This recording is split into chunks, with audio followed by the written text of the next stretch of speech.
Hey, what's going on, friends and family? My name is Skylent, and welcome to my Legends of Runeterra review. And this is going to be a rant-style review. I'm not even bullet pointing this, running through topics or mechanics or anything like that. I'm not going to tell you what this game is like most reviews do to take up most of their review time. I'm not going to be poetic, and I'm not going to try to make the game seem as more of a spectacle than it really is. Basically, I'm just going to tell you exactly how I feel and how I am feeling those feelings. Really, it's coming out harshly, and I'm feeling uncomfortable. And when I'm going to be describing these things, I'm trying to be polite, but at the same time, I just got to tell it like it is, guys. And really, right now, playing this game, I can see the love. I can see the passion that was put into it. Absolutely. You know, the art is phenomenal. And I love some specific mechanics that I really want to see extrapolated later and expanded upon. I want to see them go a little bit deeper with certain things. And of course, adding new gimmicks and stuff like that. Absolutely. Most CCG kind of start out a little safe-ish, and then they kind of branch out. That's fine. But the problem is that, you know, even with the expansion of lore and everything aesthetic and theme, and, you know, even with a lot of these gimmicks, which I could run down, but I'm assuming you know what this game is about, really, in the end, it's an incredibly grind-based, unfair collecting card game, where when you start the game, you are not at a balanced, even playing field with other players, yet it is a 1v1 competitive game. And not only that, but can you easily grind these cards, something that they are trying to kind of promote, and it's the image that a lot of addicted players are already proclaiming, no, you can't. It is not easy to get all these cards. And this is the first season of the game, actually. In fact, really, what's happening, if you actually played the beta, it was even more grindy, everything is really awkward, and they're trying to dial in just to the point of, like, basically how much money they can make by creating a minimum viable product. And this game actually kind of, while it's kind of polished, you know, for a CCG, generally most of them are cash grabs, and compared to Riot's other endeavors, this game, it makes me feel like it's kind of a cash grab. You know, it's a good CCG, but it's still a CCG. It's still, I mean, I hate to say this, as much as I love the art and the lore that's also being tied around with this and expanding the world with it, it's still just little cards you slap down on a board that you're going to spend dozens of hours to get any one real powerful card, real deck-defining card, dozens of hours, or money, like real money. And it could be serious money later on. In fact, you know, day one when I was playing this game, I was calling it out. I was saying, hey, this game seems like it's going to be really grindy and debatably pay to win, just like every other CCG. And a lot of other people were kind of buying into the hype and buying into the advertising, saying, no, that's not the truth.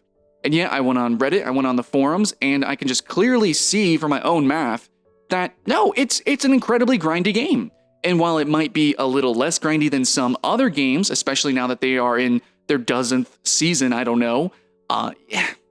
This game, while you might be able to jump in right now, if you jump in right now as a free-to-play player and grind it every single day, then maybe you can have an okay time, but you're still going to go through days. And I've played for days. You're going to have days of experience that is technically not on an even playing field, and that's even if you do spend money.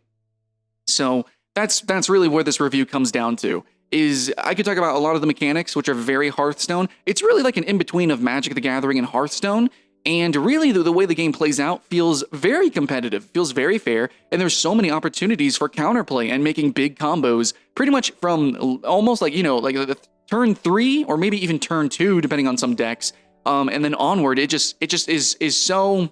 It can be clunky kind of when you're starting, but it can be very exciting once you really get into the game and you're playing with other people who are pulling out these big combos and doing a lot of really crafty stuffs. Even though the cards are generally very simple and safe at the moment, and everyone's running the same decks, basically, it's still, I can see the potential. I can see the fun, and I was addicted for a little bit.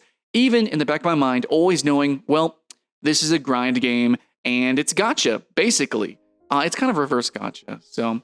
But yeah, so, you know, there's some cool stuff to be had. I'm not going to blame you if you're having fun, but you cannot blame me for not wanting to spend so many hours or a lot of money investing into this game. It is an investment. When you play this game, you are investing in this game. You are investing that it's going to take off as an esport. You are investing your money. You are investing hours and hours, not just to get better at the game, but also to just literally grind out the cards so you can finally play a real deck. It is a deck building game, and making it so difficult to actually build the decks is such a tragedy. Again, it's easier than some games, but that doesn't mean it's really playable to me. I'm a critic. I'm going to be critical about this shit, okay? That's just how I do my channel. That's just how I do my thing, and I'm telling you that this is not my game. I tried playing so many CCG in the past. Varia, Duelist, Hearthstone, even the freaking Smite One, Hand of Gods, Clash Royale, right? I tried a lot, and I tried this game, and Gwent was cool too. I can have fun with a lot of these games, but the problem is you have fun until you realize that it's disbalanced, until you start to get that prickling feeling of like, oh, I really want these cards. Oh, I'm going against people who have complete decks, and I don't. And you really just get this feeling of, I'm not playing the real competitive game. I'm not playing the real game. It'd be like if you didn't have your full kit when you bought a new character in League of Legends, or you had to grind up and you only got parts of people's kits. And then only after, like days of playing did you finally get a full kit, which is actually, that's actually funny. That is actually the case in League of Legends. It does take a long time to grind to get certain characters.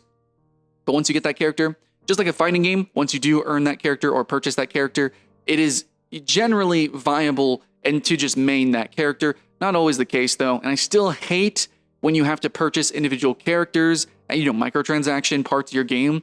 Really, games should be like Dota or Overwatch, where it's fully open, free, and competitive, and then you just sell cosmetics, which this game does sell. They're triple double dipping here, it seems, with cosmetics and then also the gambling mechanics. And yes, it is a gamble.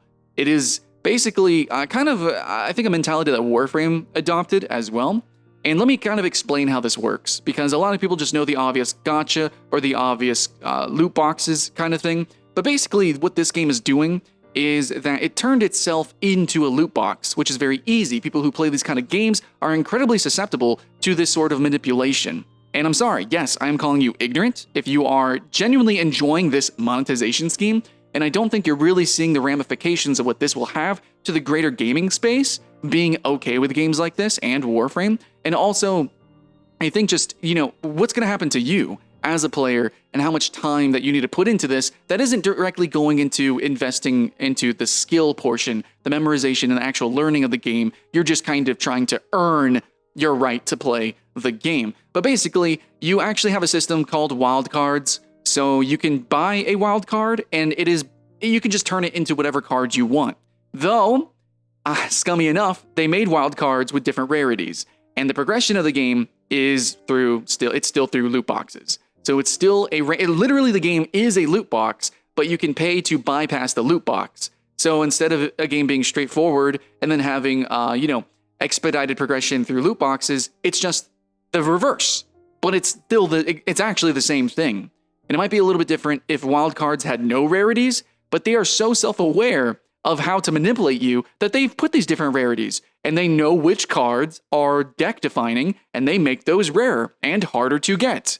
So you think, oh, this game, it's not random and gambling. It's not at all. You can just buy the cards you want, or you can just earn the cards you want. Easy enough. But if you actually do the math, and if you actually play the game, you can clearly see, you might be enamored with the title. I don't know. You might be enamored with the League of Legends lore and everything, which is beautiful. I love it. I like the little voice lines. There was a lot of content in this game that really ties into League of Legends and that greater space, which they are trying to expand upon, and a CCG is a great way to do that.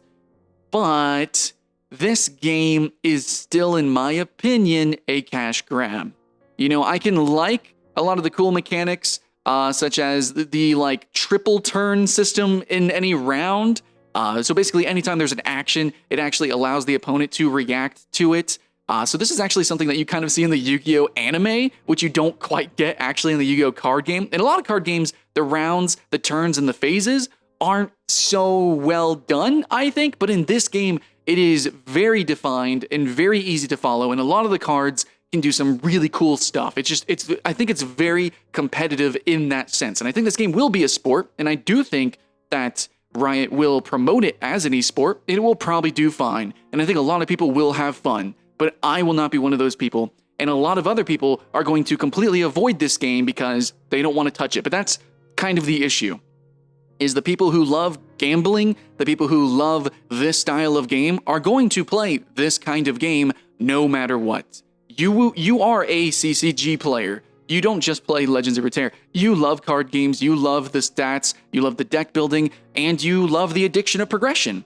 And this game, honestly, you're wrapped around its finger, and that's just how it's going to be. But I am choosing not to do that. And I really hate to feel so apologetic, like, oh my god, the art is good, this is a good card game and stuff like that. But honestly, I'm going to end this video by saying, generally, if you've played Hearthstone or Shadowverse or a few other titles, you've probably kind of played this game because it actually directly pulls from all of those titles. It is not that innovative, it is not that ridiculous, though it does have that potential, and it probably will live up to that. I really honestly think, especially pulling from League of Legends, you can have some really, really fun and deep cards. But right now it is very simple. It is basically a lot of people running Evasion and running Shadow Isles. So it's pretty straightforward overall. And then you have a lot of people running Teemo just because it's Teemo, right? And that's pretty toxic.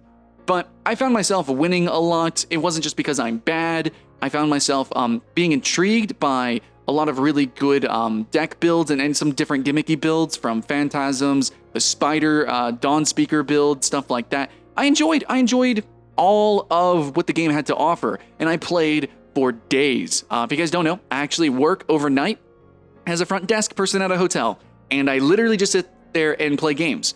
Normally it's Smash Bros. Or Legend of Zelda or something like that, but I just sat there for 2 weeks straight, 8 hours a day, and played this game. And I still, in the end, those last days were definitely really hard. I had to uninstall. I had to uninstall, and I had to vow that I will never play this game or any other game like this ever again. No chances, ever.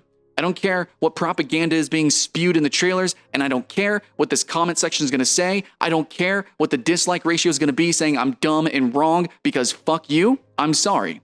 And whether, that's not how you talk to your audience. My audience? I don't think so. I'm sorry. I'm just playing in my head already. I know what the comments are going to say, and that's kind of unprofessional. But yeah, people are going to say I'm unprofessional. The thing is, guys, is that this game is manipulating, and it's really not as good or epic as it could be. It released with too few cards, in my opinion, and it released with a pretty poor balance, which so many reviewers hate talking about balance and things like that, but it is a bad balance. And also, I think it's too grindy. It's too grindy. Oh, they gotta make money somehow. No, I don't care. They don't. They actually don't. There's tons of completely free and amazing games out there. No, they don't. And also, just the aspects of pay to win, the debatable pay to win. Oh, but eventually you can grind and get what you need. Oh, you can use budget decks. Let's just talk about that.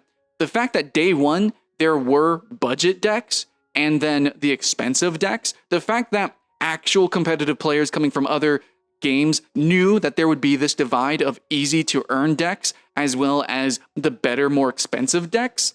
The fact that they know that and how to climb ladders quickly and fast and how to manipulate all the systems and math, I think is just open and obvious evidence that this is not a completely balanced and fair game when it comes to how you play as a free-to-play player, as even a paying player, and then somebody who is truly competitive minded, who has the money to invest in this game and is going to go to the top.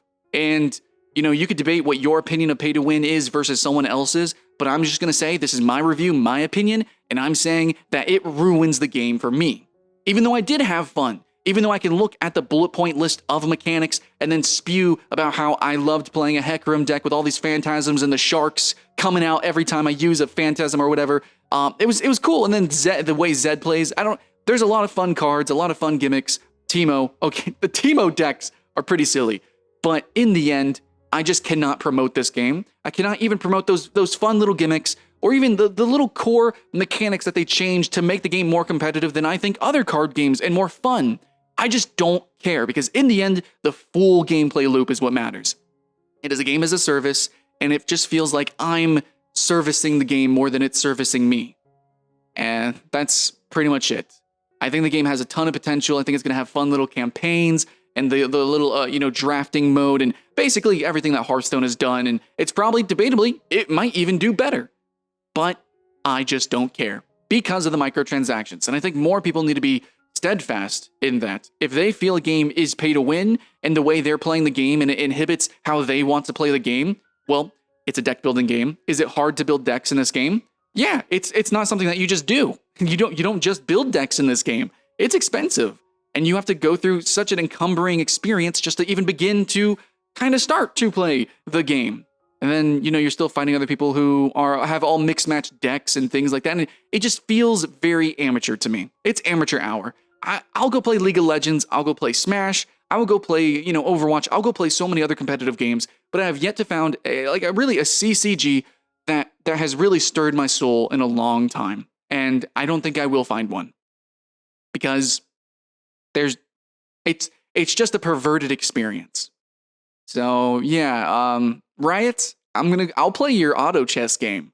That's fair, that's fun, you just sell cosmetics. And it seems like even, for a clone game, you actually put some heart into it. It's just such a fun, silly thing to do. And yeah, it debatably is competitive. So I'll go play that. I'll go play auto chesses, but card games are just kind of dead to me. And this was like the final nail in the coffin. Yeah, that's what I got to say, guys. That's pretty much it. I spewed it out. It's your turn in the comments below. Actually, the keyboard warriors definitely have already written what they wanted to write. But if you would please show some love, tell me like, hey, Sky, I really like your opinion. Whether you agree or not, just like, hey, I like honesty. We don't get enough of this. Everything is too colorful and candied up. I just want to know the reality of the situation. At least from your perspective. So thumbs up, I guess. And if you loved it, sub, all that good stuff. Much love, and I'll see you in the next one.